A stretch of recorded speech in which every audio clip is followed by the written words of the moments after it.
পেটটা তো একেবারেই খালি দাদা। মানে আজ খালি পেটে শোবো? এমনটাই তো মনে হচ্ছে দাদা। আরে বাহ, ওই যে ওখানে দেখো, ভগবান খালি পেটে রাখতে পারে কিন্তু কাউকে ছুঁড়ে ফেলে দেয় না। আমার মনে হয় এটুকু তোমার জন্য যথেষ্ট হবে দাদা। হ্যাঁ হ্যাঁ, শুধু চলবে না, দৌড়বে। যথেষ্ট বটে। এটুকু দিয়ে আমার কি হবে? তাহলে এটাও আমাকেই দিয়ে দে। এমনিতেও তোর ওজন বেড়ে গেছে, খুব কন্ট্রোল করতে হবে। সুযোগ আছে, সময়ও আছে।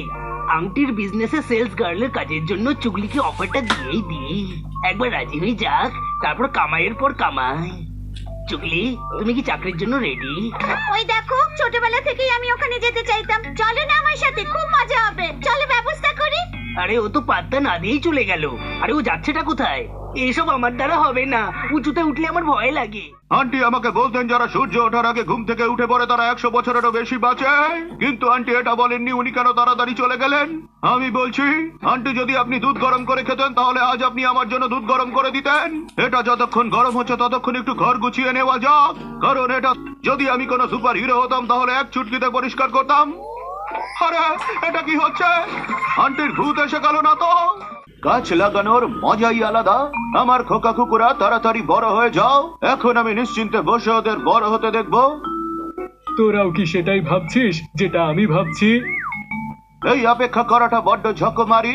আরে আমার গাছ, এমনটা করিস না প্লিজ। কিন্তু আমরা তো করে ফেলেছি সোনা, ফাটাফাটি পার্টি তোরজন। না, এমনটা করিস না, ছাড়বো না তোদের। আরে কিন্তু আমি তো এখনো ধরিনি। ভাইরে, আমি তো দু চোখ দিয়ে দেখতে পাচ্ছি পুরোটা। ডেঞ্জার ভাইকে যদিও আমি কিছু করতে পারবো না, নিজের জিনিসের রাগটা দেখিয়ে নি বরং। ঠিক করেছি কিনা বল? আরে এই আওয়াজ কিসের? মনে হয় ও বড় কিছু করার একটা প্ল্যান করছে। আমিও মনের ডাক্তার, মনের ইচ্ছা বুঝে যাবো এক্ষুনি। ডাক্তারের ডাক্তারি বের করে দিচ্ছি। কি বললো? আগে ও তো আমার মেইন ফিউজও উড়িয়ে দিল। আমার খুব খিদে পেয়েছে রে বাবা। আমাদের গগনের আধার কার্ড। দাঁড়া রে বাবা, এই আধার কার্ড অনুযায়ী 15 তারিখ মগনের জন্মদিন, আর আজ 14 তারিখ হয়ে গেল। তার মানে আগামীকাল মগনের হ্যাপি বার্থডে রে বাবা। আমাকে ডাকলি নাকি? না রে বাবা, হয়তো তোর কান বেজেছে। কি বললি? দেখ আমার হেয়ার স্টাইল ভালো না। আমার কাছে সময় নেই, আমাকে যোগা করতে যেতে হবে। কত ওভার অ্যাক্টিং করলি রে বাবা। আর এখন অগি টিভি দেখছে, দারুণ কত মজা খাবি করি। ভাই? ভুলে ঢোল হয়ে যাবি তো। তোর এত সাহস, তোকে আর আস্ত রাখবো না। তুই দেখছি রেগে গেছিস। পালাচ্ছিস কোথায়? দাঁড়া। আরে এটা আবার কি?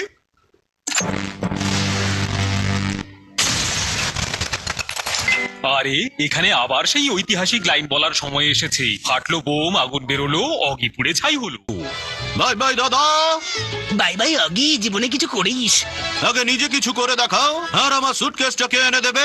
আমি অগি। একটু দেখি, যেতে দিন। আমি আমার মাল রক্ষা করছি, আপনি আপনার জীবনটা করুন। পেটটা একটু ভেতরে ঢোকান। টিকিটে পরিষ্কার লেখা ছিল যে আধা কিলোর বেশি লাগেজ নেওয়া বারণ, ফাইন হবে তোর। অগি ঝামেলায় পড়েছে দেখে জ্যাক মানে পড়লো কেটে। আর কত ভেতরে নিয়ে যাবো? নৌকাটা কেমন তরতরিয়ে যায়, পুরনো তো তাই একটু বেশি তেল খায়। চারিদিকে জঙ্গল, মিষ্টি মিষ্টি হাওয়া। পিকনিকের জন্য অগি আর অলিভিয়ার এই নৌকা বাবা। ও দাদা, লিফট দেবেন নাকি? 2 টাকা এক্সট্রা দেবো। লিফট নয়, আমি সিটি দেব। আরে বাহ অগি, কি বাজে জোকস বললে, একটু হাসি পেলো না। আরে তুমি এটা কি করলে? বাইরে এলে কেন? কুমির তোমায় আক্রমণ করতে পারে। আরে কর কর কর, তাড়াতাড়ি গোলটা কর। এই তো গোল হয়েছে, এখন হাফ টাইম। ছোটবেলা থেকে এই ম্যাচটার জন্য আমি অপেক্ষা করছি, মন ভরে এনজয় করব। এখানে কি করছিস? আমি তো শুধু হাঁটতে বেরিয়েছি। অগি, তুই কিন্তু আমায় রাগিয়ে দিচ্ছিস। সামনে থেকে সরে যা, নয়তো আমি তোকে উড়িয়ে দেব। চুপ করো দাদা, আমি এই প্লাগ লাগানোর জায়গা খুঁজছি।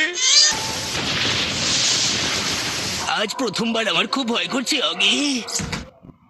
ভয়কে দূর করার জন্য শ্বাস প্রশ্বাস নাও দাদা। আমার কি খেয়ে দিয়ে কোনো কাজ নেই? এই করে যাব সারাদিন ধরে। কিন্তু তুমি যাচ্ছটা কোথায়? এক কাজ কর, এই ছাতার কোয়ালিটি চেক করে আয়। না, আমি যাব না। যা। না। দাদাও পারে। কোথা থেকে ওয়াটারপ্রুফ ছাতা জোগাড় করেছে? আর এটা টেস্ট আমাকেই করতে হচ্ছে। টয়লেট পেপার কেন করছে রে বাবা? দাঁড়াও। আরে ছাড়বি না অগি? টয়লেট পেপার ফেরত দে। হ্যাঁ তো নিয়ে নে। আরে ক্যাচ তো মিস হয়েছে, কিন্তু আমরা ধরা পড়ে যাব। পালা রে। মনে হয় ভয় পেয়ে পালিয়েছে, ভীতু কোথাকার। একেই বলে জ্যাক আতঙ্ক। এবার কি করবো দাদা? যা গিয়ে ওই টয়লেট পেপারটা নিয়ে আয়। ভালোই হয়েছে, ওই আসলার দল আমার হাতে পড়েনি, নয়তো। তাহলে তোর এই অবস্থা হতো না হয়তো। ট্রাম্পোলিন তো দারুণ রে বাবা, দেখ আমি ঝাঁপ দিলাম। ইংলিশে একে জাম্প বলে রে ছগন। অন্যের মাল চুরি করে আবার ইংলিশ বলছে। আমি ইংলিশ বলতে পারি না। আমি শেখাবো বেটা শয়তান, আমি 7 দিনের ডেমো ক্লাসও দিয়ে থাকি। জ্যাক, আমাদের সাথে এরকম ব্যবহার করার জন্য তোর অনেক লোকসান হবে। আমি ওসব লোকসান নিয়ে ভাবি না, কারণ আমার কাছে তো টাকাই নেই। এটা শ্রমিকের হাত, মাথার নিচে রেখে নিজেকেই ঘুম পাড়া। কাকিমা বলেছিল কোনো খাটুনি না খেটে শরীর থেকে বেরোলে ঘাম কমে যায় শরীরের জলের পরিমাণ, বেশি কথা বলা জিভে পড়ে যায় খরা। কাকিমা, তোমার সব কথা সত্যি হচ্ছে। তাড়াতাড়ি কোল্ড ড্রিঙ্কস খেয়ে নি, না হলে জিভ থেকে টেস্টও চলে যাবে। আজ পুরো কোল্ড ড্রিঙ্কস শেষ করে দেব। এবার আমার শরীর আর আত্মা দুটোই শান্তি পেল। খিদের কারণে আমার পেটের দক্ষিণ প্রান্তে ইঁদুর লাফাচ্ছে। কিছু খেয়ে নি। ম্যানারলেস অগি, একটু বুদ্ধি নেই যে নক না করে দরজা খোলা উচিত নয়। বেরো এখান থেকে। তোর মুখে ফেস প্যাক লাগিয়ে দিয়েছি, পরে আমাদের থ্যাংক ইউ বলে দিস। এই ডাকাতগুলোর কিছু একটা করতে হবে। আইডিয়া, সব খাবার ফ্রিজে বন্ধ আর চাবি হারিয়ে যাবে। নিজের থোবড়া আগে আয়নায় দেখ রে অগি। হেই, আসলে রূপ নিয়ে কিছু বলবি না, তোর থেকে আমি ভালোই দেখতে। মজা করিস না ব্যাং মুখো।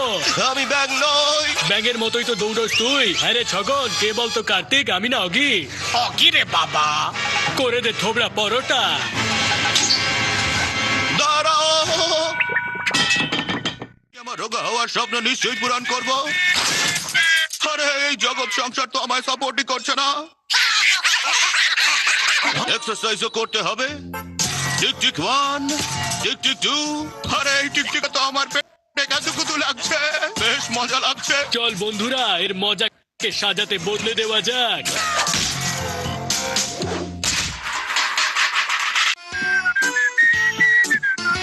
ভাইরা, অগি এসে গেছে। ওকে এবার খুব জোরদার স্বাগত জানাতে হবে। লিভার টান। হলোই নেই। আরে না, পায়ের তলায় মাটি সরে শুনেছিলাম, কিন্তু সিঁড়ি সরতেই প্রথমবার দেখছি। আরে এইভাবে স্লিপ কেটে নামতে গিয়ে আমার পেটে সুস্কুরি লাগছে। ও ইয়া, এই রাজ্যের রাজা তো তৈরি হয়ে গেছে, কিন্তু এখানে কিছু মিসিং। বলবো নাকি? অপশন দিচ্ছি। অপশন এ দাদা, অপশন বি বাদল কাকা, অপশন সি বিজলি কাকি, অপশন ডি আমার প্রিয় ক্রেতা সনোরিটা। আরে মনে হচ্ছে সবাই নিজের জবাব ফোনে দিতে চায়, কিন্তু আমি তো নাম্বার মেনশনই করিনি, রেখেছি মনে মনে। আচ্ছা, এখানে খেলা শুরু হয়েছে। সিটি বেজে গেল বাবু সোনা। এবার তুই বাঁচবি, হবি হলো আমার নাম। ইয়া, আহ। কি কষ্ট করে চুরি করেছিলাম দাদার থেকে। অগি তো দাদা ঘুমোচ্ছে, আমার তো একটা সম্মান আছে নাকি? এবার আমার মাথা গরম হয়ে যাচ্ছে। আর রিমোট আর নেই। অগি আসতে বল, পাশের বাড়ির লোকে জানতে পেরে যাবে যে ওদের রিমোট আমি চুরি করেছিলাম।